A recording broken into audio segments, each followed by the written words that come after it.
Although danger can be real, all fear is illusion.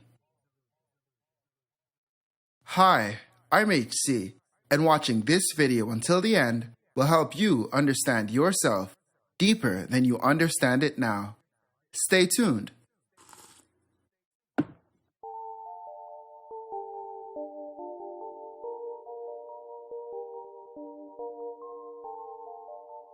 In today's world, it is often hard to know when someone is being genuine in their expression or acting out of malice. Because of this, we tend to be very precautious around people, and out of that carefulness, tend to respond negatively to things that don't always warrant a negative response. Unfortunately, unwarranted negative responses limit our lived experiences and close us off to possibilities of greater interactions. Therefore, knowing how to stop responding negatively is of utmost importance. Not only will knowing how to better respond to people and situations encourage a calmer, more compassionate version of yourself, it will also promote more effective communication and inner peace. This is why knowing how to stop responding negatively is such a major factor on the journey of you becoming your best you. So, without further ado, here are the steps on how to stop responding negatively. Step 1. Accept. Despite having our reasons and justifications for responding negatively, it is important to first understand and accept that we may have a skewed perspective of what is going on. Coming to terms with our inclinations will help us make better judgments about situations we are going through. If something hurt you or made you feel uneasy, do not overlook and ignore what has happened. Understand and accept it.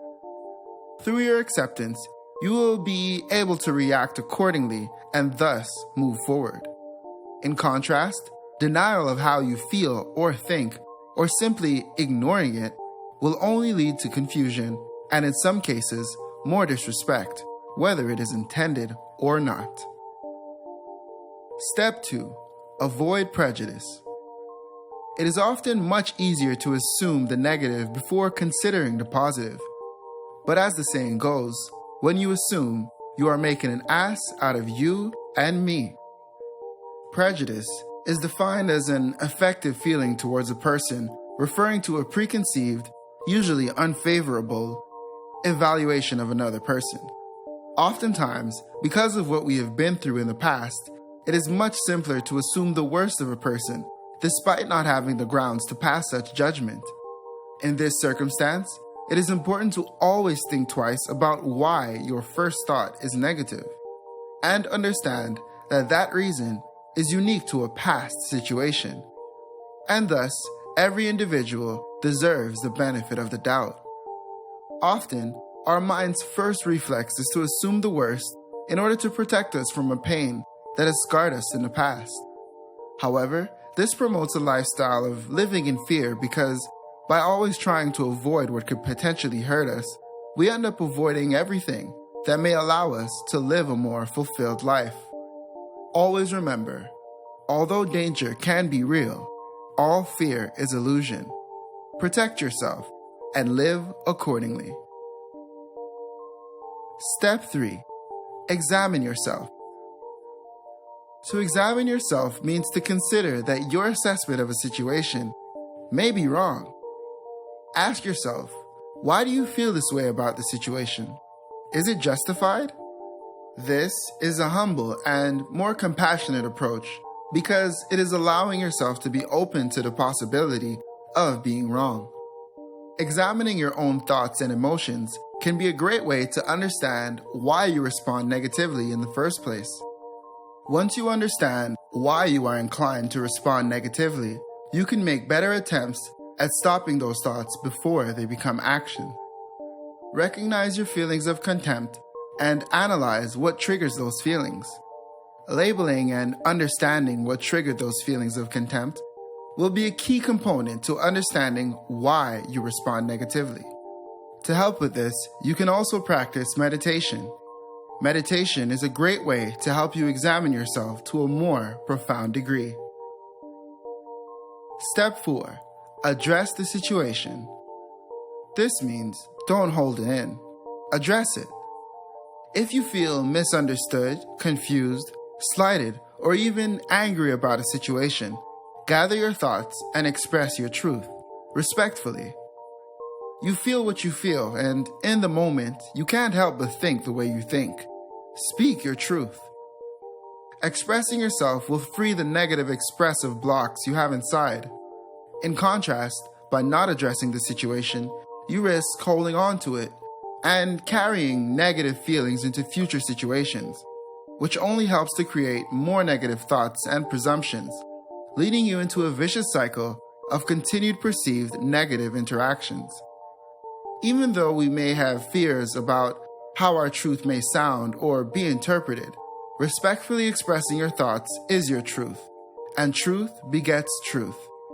Always remember, only you have control over your peace. Trust yourself and express yourself.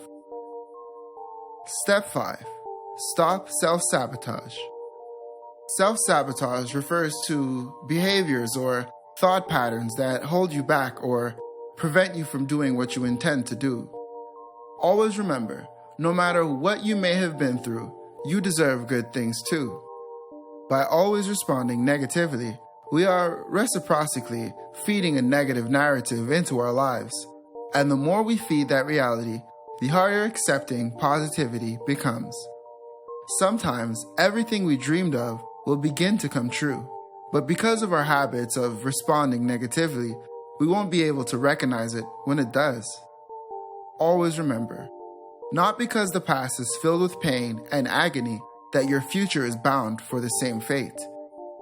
Self-sabotage encourages negative impressions of others because we're surrounding ourselves with only negative possibilities to our actions. Always be wary of how you think and treat yourself. And remember, great people deserve great people. Step 6. Trust your gut. Your gut is always right. Sometimes your mind is so skilled at protecting you that its voice is overbearing, and you can only dimly hear your gut's attempts to help you in each situation.